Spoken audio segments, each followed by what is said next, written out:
पहले मैं इंजीनियर था, मारुति में नौकरी करता था जहाँ कार बनती है। वहाँ काम करते समय जैपनीज के साथ काम करने का मौका मिला। तो जापानियों से हमने एक बात सीखी गुरुदेव, कि वो हर समस्या में 5 बार व्हाई लगाते हैं।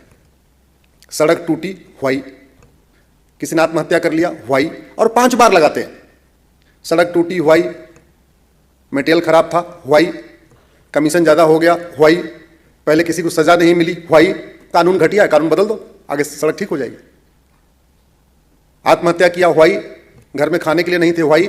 सरकारी स्कीम ठीक से नहीं पहुंची, व्हाई। जिसको स्कीम पहुंचाना था वो लापरवाह था, व्हाई। कानून बदल दो, आगे से अगर कोई ऐसी लापरवाही करे उसको 10 साल जेल में डाल दो, आगे सब ठीक चलता रहेगा। तो ये व्हाई एनालिसिस हमने जापानियों से सीखी। फिर मैंने गुरुदेव 2 हिंदी के अखबार, 2 अंग्रेजी के अखबार मंगाना शुरू किया। और अखबारों में तो समस्या पूरी भरी होती है, समाधान तो होता नहीं। तो 4-5 समस्याओं की मैं व्हाई एनालिसिस करने लगा। ये सन 2000 की बात बता रहा हूं। जब मैं एनालिसिस करने लगा कि समस्याओं की, आत्महत्या की व्हाई, सड़क टूटने की व्हाई, रोड एक्सीडेंट की व्हाई एनालिसिस सबकी करने लगा, तो मुझे समझ में आया कि भारत की 80% समस्याओं का समाधान कानूनों को बदल के हो सकता है, शिक्षा व्यवस्था को बदल के हो सकता है, नियम कानूनों को बदल के हो सकता है। फिर समझ में आया ये कानून बदलेंगे कैसे? कानून तो बदले जाएंगे विधानसभा या संसद में। दूसरा रास्ता मुझे समझ में आया कि नहीं, हाई कोर्ट, सुप्रीम कोर्ट में भी कुछ हो सकता है। तो मुझे लगा संसद में पहुंचना हमारे लिए शायद मुश्किल है, वहां नहीं पहुंच पाऊंगा। तो मैंने अपनी इंजीनियरिंग की नौकरी छोड़ी, वकालत किया। संयोग से मेरी पत्नी की अध्यापिका की नौकरी लग गई।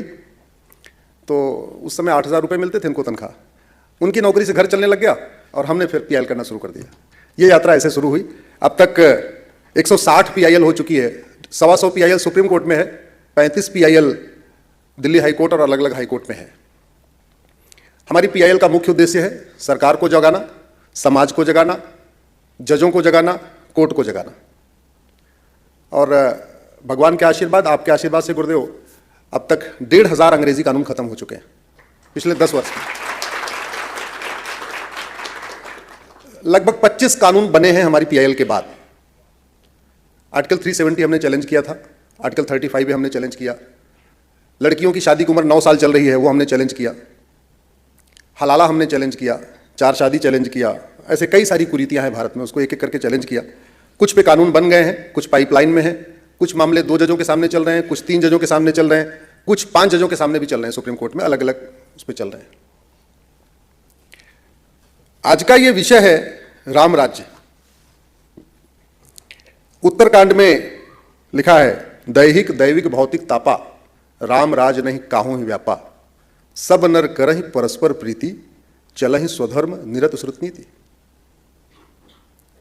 आखिर ये परस्पर प्रीति आएगी कैसे? राम राज्य में सब प्रीति कर रहे थे, आज की डेट में प्रीति क्यों नहीं कर रहे? तो उसी रामचरितमानस में लिखा हुआ है, भय बिन होए, जोर से बोलिए जरा, भय बिन होए न प्रीत। तो सब नर करहि परस्पर प्रीति, इसके लिए आवश्यक है कि भय भी होना चाहिए। शिक्षा ऐसी हो वो परस्पर प्रीति सिखाए, और कानून ऐसा हो कि न चाह के भी प्रीति करे। यही तरीका है। शिक्षा ऐसी हो कि बगल वाले की जमीन कब्जा न करे, और कानून ऐसा हो कि कब्जा करने का मन भी करे तो भी कब्जा न कर पाए, कि अगर कब्जा कर लिया तो गए हम। शिक्षा ऐसी हो कि मां बहन को देख के उसके अंदर नारी तू नारायणी का भाव आए, यत्र नारस्ति पूज्यते रमन्ते तत्र देवता का भाव आए। और कानून का खौफ ऐसा हो कि अगर कुछ गलत भाव भी आए तो उसके रोए कांप जाएं, उसके रोए कांप जाएं, ऐसे होना चाहिए। इस भारत के संविधान का गुरुदेव उद्देश्य इसके प्रियम्बल में लिखा हुआ है, equality, justice, liberty, fraternity, unity, national integration. यह अलग बात है कि संविधान बनाते समय हमने 10 देशों के संविधान की नकल किया, लेकिन जब मैंने उन 10 देशों के संविधान को पढ़ा जहां से हमारा नकल करके बना, तो पता चला उन्होंने हमारा नकल किया हुआ था। हमने जापान का नकल किया, हमने अमेरिका का नकल किया, हमने फ्रांस का नकल किया, हमने कनाडा का नकल किया, हमने US का नकल किया। लेकिन जिनसे हमने नकल किया उन्होंने हमारा नकल किया। उन्होंने विक्रमादित्य को नकल किया, उन्होंने छत्रपति शिवाजी महाराज को नकल किया, उन्होंने चाणक्य को नकल किया। और ये जो equality, justice, liberty, fraternity, unity, national integration है ना, इसको अगर एक शब्द में कह दिया जाए तो संविधान का लक्ष्य है राम राज्य की स्थापना। और इस संविधान के दायरे में रहने वाले जो तीनों स्तंभ हैं, विधायिका, कार्यपालिका, न्यायपालिका, तीनों का लक्ष्य है राम राज्य की स्थापना। और इस राम राज्य को मैं अपने अगर 4 वाक्य में कहूं तो मेरे साथ जोर से बोलिए, धर्म की, अधर्म का, प्राणियों में, विश्व का। तो विधायिका का कार्य भी है धर्म की जय हो, अधर्म का नाश हो, प्राणियों में सद्भावना हो, विश्व का कल्याण हो। कार्यपालिका का भी कार्य है धर्म की जय हो, अधर्म का नाश हो, प्राणियों में सद्भावना हो। और न्यायपालिका का भी है, कार्यपालिका का भी है, विधायिका का भी है, और खबर पालिका जो लोकतंत्र का चौथा स्तंभ है, मीडिया, इसका भी यही कार्य है। अब सवाल यह है कि धर्म की जय होगी कैसे? पहले धर्म और अधर्म तो पता हो। अधर्म का नाश कैसे होगा? यह लोकतंत्र है, यहां लाठी डंडे से अधर्म का नाश तो नहीं होगा, वो समय चला गया। अधर्म का नाश कोर्ट के जरिए होगा, पुलिस के जरिए होगा, प्रशासन के जरिए होगा।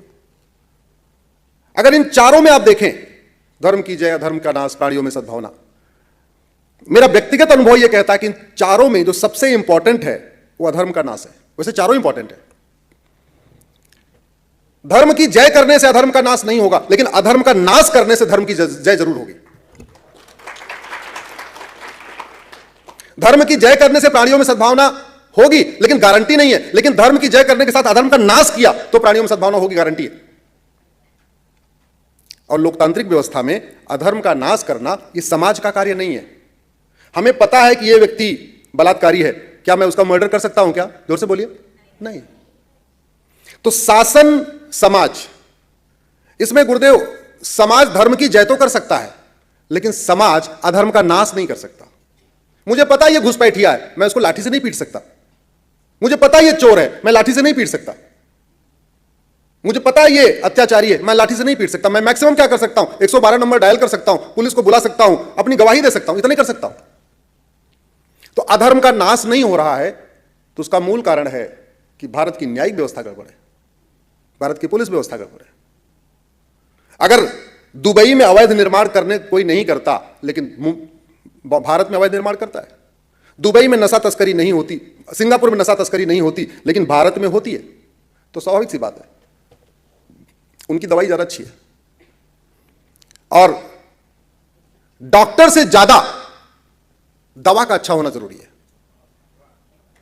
ध्यान रखिएगा। क्यों? क्योंकि डॉक्टर बीमारी ठीक नहीं करता।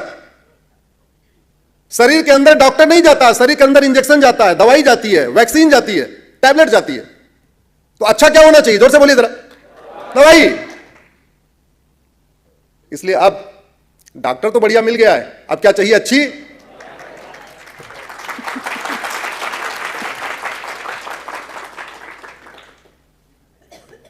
एक मेरी लेटेस्ट पीआईएल है गुरुदेव, धर्म और रिलीजन के ऊपर। क्या हुआ कि भाषा के कारण बहुत ज्यादा यहां पे समस्या हो गई।